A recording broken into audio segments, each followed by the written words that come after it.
ئەوانەی باسی تەبایی وێکڕیزی دەکەن با پێشێ مشوری دادگەری بخۆن.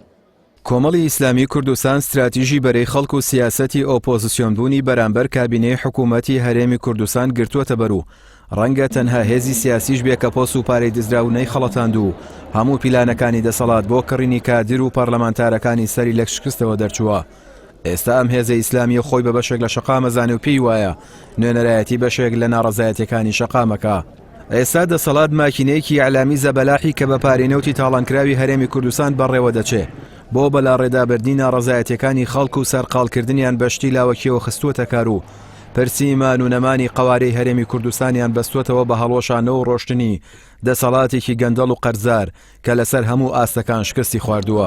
ئەم حکومەتە سەلماندی شکستیە ناوە لە ئیدارەدانی وڵاتە. ئەگەر ئەوان حکومەتێک هەریەک لە محەممەد حەکیم و عەبدوستار مەجید ئەندامانی ئەنجومەنی سیاسی کۆمەڵی ئیسلامی کوردستان لە ڕێگەی دوو وتارەوە پەرۆشی بۆ خاک و خەڵکی هەرێمی کوردستان و دژایەتی حیزبەکەیان بۆ گەندەڵی و ستەمکاری ڕادەگەن و دەڵێن پەرۆش و پشتیوانی داوا و مافەکانی خەڵکی نەک حکوومەت پەرۆشی خاکێکین کە دەسەڵاتدارەکانی پێش سوپای بێگانە دەکەون و بێدەنگن لە ئاستی بردومان و شەهید و بریندارکردنی خەڵکەکەی.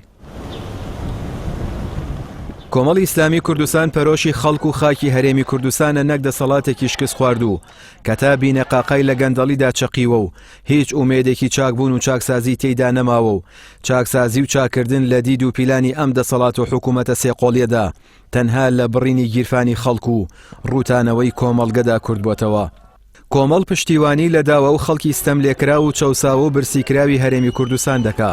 پەرۆشی برسێتی و بێکاری ئەو دەیان هەزار گەنجەیە کە بە بڕوانامەیەکەوە کارێکی دەستناکەوێ.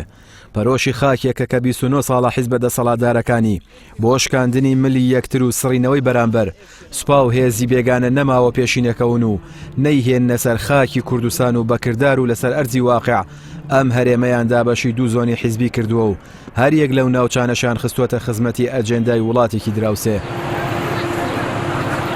هەرێمی کوردستان وەک قەوارە سیاسیە دەستوریەکەی لەگەڵ حکوومەت و دەسەڵاتە گەندەڵ و قەرزارەکەی لە دیدی کۆمەڵی ئیسلامی کوردستاندا دووشتی تەواو جیاوازە و پەرۆش و داکۆشیکاری پاراستنی یەکەمیان و ئۆپۆزیسیۆنی دووەم و دژی هەموو ستەمکاری و گەندەڵی و دزیەکیش دەوەستێتەوە کە لە ژێرناوی حکوومەت و حکومڕانیدا بەرامبەر بە خەڵکی کوردستان ئەنجامەدرێ.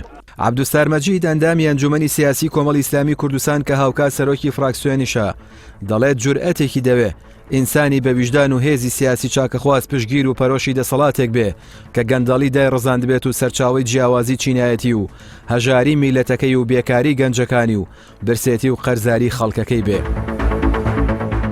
لە بەرامبەرشدا محەممەد حەکیم ئەندامی ئەنجومەنی سیاسی کۆمەڵ دەڵێ کاتێک پەرۆش و پشتیوانی حکوومەتێکین کە لە خزمەت ماف و داخوازیەکانی خەڵکدا بێت و پەرۆشی یەکریزی خەڵک و تاکی کورد بێت و چاکسازی و دژایەتی گەندەڵی و بڕینی دەستی دزە گەورەکان پلان و بەرنامەی بێ.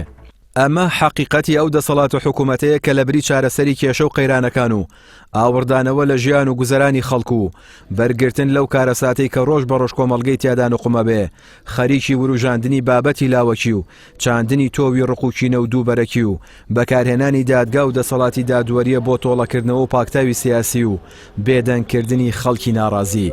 ئەرێ ئەم دەسەڵاتە هی ئەوەیە پەرۆشیمانەوەی بیت یان پەرۆشی هەرچی زووە گۆڕین و هەڵوەشانەوەی بی تا کارەساتی گەورەتری نەخۆڵخاندووە.